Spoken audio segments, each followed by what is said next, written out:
బులెటిన్లో మరో బ్రేకింగ్ చూసినాం. ఢిల్లీ మధ్య కుంభకోణంలో ఆప్ నేత మనీష్ సిసోడియాకు ఎదురుదెబ్బ తగిలింది. సిబిఐ కేసులో బెయిల్ ఇచ్చేందుకు నిరాకరిస్తూ సిసోడియా దాఖలు చేసిన బెయిల్ పిటిషన్ను రౌస్ అవెన్యూ కోర్టు శుక్రవారం తిరస్కరించింది. లిక్కర్ స్కామ్ కేసులో సిసోడియాదే కీలక పాత్ర అని ఆరోపిస్తూ ఆయన్ను ఫిబ్రవరి 26న సిబిఐ అరెస్ట్ చేసింది.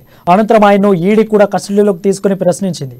ఈ క్రమంలో సిబిఐ కేసులో సిసోడియా బెయిల్ పిటిషన్ దాఖలు చేయగా విచారణ చేపట్టిన రౌస్ అవెన్యూ కోర్టు మార్చి 24న తీర్పును రిజర్వ్ చేసింది.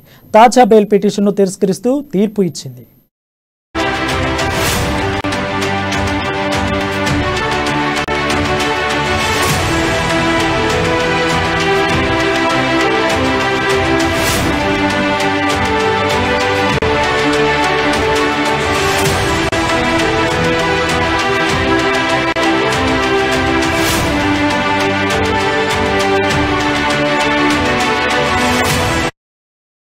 బ్రేకింగ్ చూస్తున్నాం. ఢిల్లీ మధ్య కుంభకోణంలో ఆప్ నేత మనీష్ సిసోడియాకు ఎదురుదెబ్బ తగిలింది.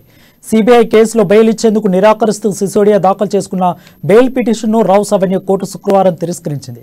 లిక్కర్ స్కామ్ కేసులో సిసోడియాదే కీలక పాత్ర అని ఆరోపిస్తూ ఆయన్ను ఫిబ్రవరి 26న సిబిఐ అరెస్టు చేసింది. అనంతరం ఆయన కూడా ఈడీ కస్టడీలోకి తీసుకుని ప్రశ్నించింది.